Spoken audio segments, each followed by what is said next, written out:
খবর শুনছেন দুর্গাপুর সংবাদ চ্যানেল থেকে। আজ রবিবার 28 তারিখ। জানাবো আজকের বাছাই করা গুরুত্বপূর্ণ 10টি তাজা খবর। শুরুতেই হেডলাইন। নীতি আয়োগে বলতে বাধা মমতাকে, সংসদের ভিতরে বাইরে সোমবার থেকে লড়াই শুরু তৃণমূলের। বাংলার সম্মান নত করতে দিইনি নীতি আয়োগের বৈঠক নিয়ে মমতা। সবটাই পরিকল্পিত, শুক্রবারই ফাঁস হয়ে গিয়েছিল। মমতাকে নিয়ে বিস্ফোরক শুভেন্দু। সত্যি মাইক বন্ধ করে দেয়া হয়? বৈঠকে ঠিক কি হয়েছিল তথ্য দিল নীতি আয়োগ। দিল্লি গেলেই সাধু আর বাংলায়, রাজ্যে অঘোষিত জরুরি অবস্থা, মমতাকে নিশানা অধীরের। উত্তর ব্যারাকপুর পৌরসভার পর এবার জমি জালিয়াতির শিকার হল গারুলিয়া পৌরসভা। মমতার পাশে ইন্ডিয়া। নীতি আয়োগ বৈঠকের ইস্যুতে বিজেপির কড়া নিন্দা করলেন জয়রামরা। কানোয়ার যাত্রার পথে মসজিদ ঢেকে দেয়া হলো সাদা কাপড়ে, ফের বিতর্ক। চন্দ্রবাবুকে 20 মিনিট বলতে দিল, আমি 5 মিনিট বলতেই বেল বাজাচ্ছে, বললেন মমতা। প্রতিদিন নিয়মিত সঠিক খবর শোনার জন্য দুর্গাপুর সংবাদ চ্যানেলটিকে সাবস্ক্রাইব করুন। আসছি বিস্তারিত খবরে। সবটাই পরিকল্পিত, শুক্রবারই তা ফাঁস হয়ে গিয়েছিল। কার্যত বোমা ফাটালেন বিরোধী দলনেতা। নীতি আয়োগের বৈঠক ছেড়ে মাঝপথে বেরিয়ে আসেন মমতা বন্দ্যোপাধ্যায়, যা নিয়ে উত্তাল রাজ্য রাজনীতি। আর এর মধ্যেই এহেন দাবি। শুধু তাই নয়, একযোগে অভিষেক বন্দ্যোপাধ্যায়কেও এদিন আক্রমণ করেন শুভেন্দু অধিকারী। দিল্লি সফরকে কটাক্ষ করে বলেন, গাই বাছুর গিয়েছে দিল্লিতে। আর এহেন মন্তব্য নিয়ে শুরু হয়েছে নয়া বিতর্ক। আজ শনিবার নীতি আয়োগের বৈঠক ছিল, আর সেই বৈঠকের আগেই বয়কট করেন সমস্ত অবিজেপি রাজ্যের মুখ্যমন্ত্রীরা। তবে সেই বৈঠকে যোগ দেন মমতা বন্দ্যোপাধ্যায়। রাজ্যের দাবি দাওয়া নিয়ে আওয়াজ তুলতেই ওই বৈঠকে যোগ দেওয়ার সিদ্ধান্ত নেন। কিন্তু বৈঠকের মাঝেই বেরিয়ে আসেন রাজ্যের প্রশাসনিক প্রধান। শুধু তাই নয়, একেবারে বিস্ফোরক অভিযোগ করেন। বলেন তাকে বৈঠকে বলতে দেয়া হয়নি, 5 মিনিটও সময় দেয়া হয়নি। এমনকি মাইক বন্ধ করে দেওয়ার অভিযোগ করেছেন মুখ্যমন্ত্রী। যদিও কেন্দ্রের তরফে সেই দাবি খারিজ করে দেয়া হয়েছে। মমতা বন্দ্যোপাধ্যায় সত্য বলছেন না বলে পাল্টা দাবি করেন কেন্দ্রীয় অর্থমন্ত্রী নির্মলা সীতারামন, যা নিয়ে বিতর্ক তুঙ্গে। আর এর মধ্যেই পুরো ঘটনায় পরিকল্পিত বলে দাবি করলেন শুভেন্দু অধিকারী। তার দাবি, পরিকল্পনা শুক্রবারই ফাঁস হয়ে গিয়েছে। আর তা তৃণমূলের রাজ্যসভার এক সাংসদের সাংবাদিক স্বামী ফাঁস করে দিয়েছেন বলে দাবি করেন নন্দীগ্রামের বিধায়ক। নীতি আয়োগের বৈঠকে মাইক বন্ধ ইস্যুতে ফের কেন্দ্রকে একহাত নিলেন বাংলার মুখ্যমন্ত্রী মমতা বন্দ্যোপাধ্যায়। ইতিমধ্যেই মমতার আনা মাইক বন্ধের অভিযোগ অস্বীকার করেছে কেন্দ্র। সাফাইয়ের সুরে বলা হয়েছে, প্রত্যেক মুখ্যমন্ত্রী বলার সুযোগ পেয়েছেন। মোদী সরকারের সেই দাবিকে স্রেফ শাক দিয়ে মাছ ঢাকার চেষ্টা হিসেবে বর্ণনা করলেন মুখ্যমন্ত্রী। তার দাবি, নিজেদের মুখ বাঁচাতে শাক দিয়ে মাছ ঢাকার চেষ্টা করছে কেন্দ্র। নীতি আয়োগের বৈঠক ছেড়ে মাঝপথে বেরিয়ে এসে সোজা কলকাতায় ফিরেছেন মুখ্যমন্ত্রী। বিমানবন্দরে দাঁড়িয়েই তিনি অভিযোগ করলেন, আমার আগে চন্দ্রবাবু নাইডু বলেছে 20 মিনিট।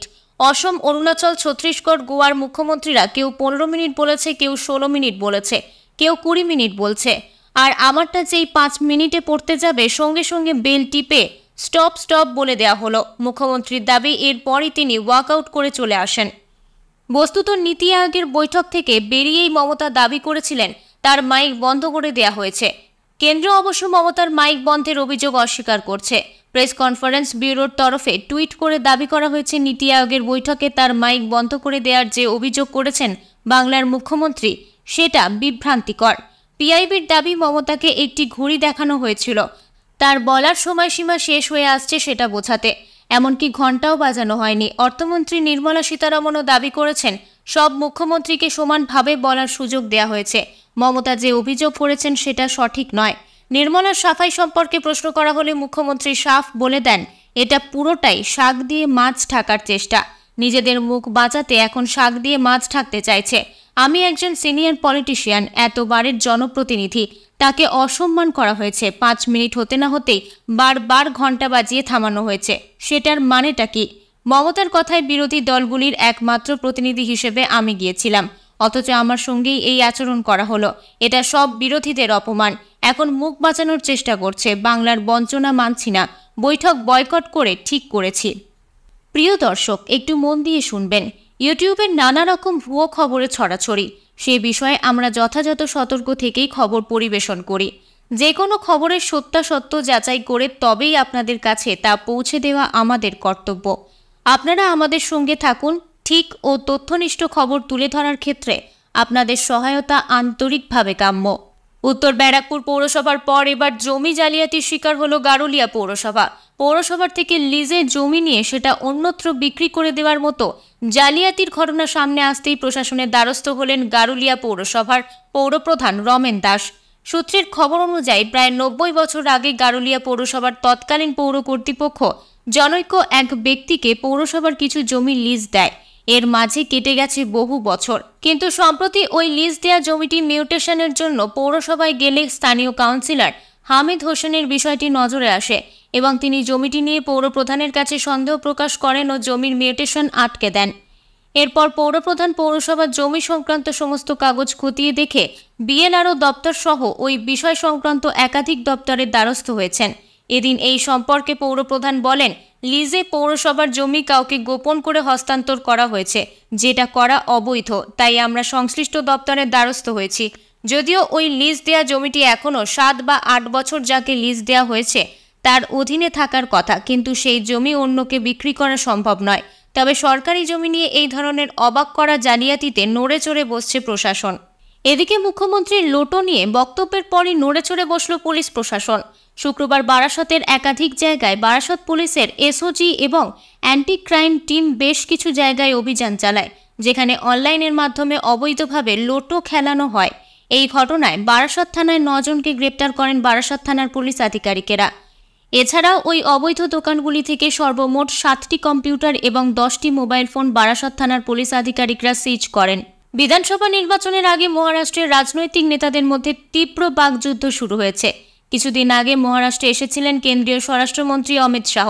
সেখানে তিনি এনসিপি সুপ্রিমো শরদ পাওয়ারকে দেশে দুর্নীতির কিংপিন বলে আক্রমণ করেছিলেন। এবার পাল্টা শাহকে জবাব দিলেন পাওয়ার। তিনি বলেন, আমাদের ভাবতে হবে আমরা কোথায় যাচ্ছি। যার হাতে দেশের শাসনভার তিনি কিভাবে ভুল রাস্তায় নিয়ে যাচ্ছেন। ওই ব্যক্তি গুজরাটে দায়িত্বে থাকাকালীন আইনের অপব্যবহার করেছিলেন, যাতে একসময় তার গুজরাটে ঢোকায় নিষেধ ছিল। উল্লেখ্য, শেহরাবুদ্দিন শেখ মামলায় নাম জড়িয়েছিল অমিত শাহের। গত কয়েক বছরে মহারাষ্ট্রের রাজনীতিতে নাটকীয় পট পরিবর্তন হয়েছে। শারদ পাওয়ারের এনসিপি ও উদ্ধব ঠাকুরের শিবসেনা ভেঙেছে। তাতে সাময়িক দুর্বল হলেও গত লোকসভা নির্বাচনে তারা ভালো ফল করেছে। সেখানে ভরাডুবি হয়েছে বিজেপির ও এনসিপি শিবসেনা ভেঙে বেরিয়ে যাওয়া দলের। এরপর থেকেই নতুন করে উজ্জীবিত শারদ পাওয়ার শিবির। বিধানসভা নির্বাচনের দিকে তাকিয়ে রাজ্য জুড়ে সমাবেশ করা শুরু করেছে তারা। এতেই সিঁদুরে মেঘ দেখছে বিজেপি শিবির। তারা পাল্টা বাকযুদ্ধ জড়িয়েছেন। ঘন ঘন বিজেপির কেন্দ্রীয় নেতৃত্ব সেখানে সফর করা শুরু করেছেন। সেরকমই একটি অনুষ্ঠানে অমিত শাহ নিশানা করেছিলেন শরদ পাওয়ারকে। ফের বিতর্ক কানোয়ার যাত্রা ঘিরে। নাম উল্লেখ ইস্যুতে সুপ্রিম কোর্টে ধাক্কা খাওয়ার পর নয়া কাণ্ড উত্তরাখণ্ড প্রশাসনের। উত্তরাখণ্ডের হরিদ্বারে কানোয়ার যাত্রার পথে মসজিদ সাদা কাপড় দিয়ে ঢেকে দেওয়ার অভিযোগ উঠল প্রশাসনের বিরুদ্ধে। যদিও বিতর্ক শুরু হতেই ওই আচরণ সরিয়ে দেওয়া হয়েছে। অভিযোগ, শুক্রবার হরিদ্বারের জালাপুর এলাকায় 2টি মসজিদ এবং একটি মাজারের সামনে বাঁশের কাঠামো তৈরি করে তাতে সাদা কাপড় টাঙিয়ে দেওয়া হয়। মসজিদের মৌলানা এবং মাজারের কেয়ারটেকার জানান, মসজিদে ঢাকার কোনো নির্দেশিকা তাদের দেয়া হয়নি, এমনকি তাদের সঙ্গে পরামর্শও করা হয়নি। যদিও পরে নানা মহলের চাপে ওই পর্দা সরিয়ে দেওয়া হয়। এ প্রসঙ্গে উত্তরাখণ্ডের মন্ত্রী সতপাল মহারাজ জানিয়েছেন, শান্তি বজায় রাখতেই এই উদ্যোগ। সম্ভাব্য সমস্যা এড়াতেই সতর্কতা অবলম্বন করা হয়েছিল। আর শুধু মসজিদ নয়, নির্মীয়মান একাধিক বিল্ডিংও ঢেকে দেওয়া হয়েছিল। পরে কর্তৃপক্ষের আপত্তিতে শুক্রবার রাতে মসজিদ এবং মাজারের সামনে থেকে ওই সাদা কাপড়ের আবরণ সরিয়ে দেওয়া হয়। উল্লেখ্য, উত্তরপ্রদেশ ও উত্তরাখণ্ড সরকার প্রথমে কানোয়ার যাত্রার রুটে সমস্ত দোকানের মালিকদের নাম উল্লেখের নির্দেশ দিয়েছিল। সেই নির্দেশিকা নিয়ে বিস্তর বিতর্ক হয়। পরে সুপ্রিম কোর্ট সেই নির্দেশ বাতিল করে।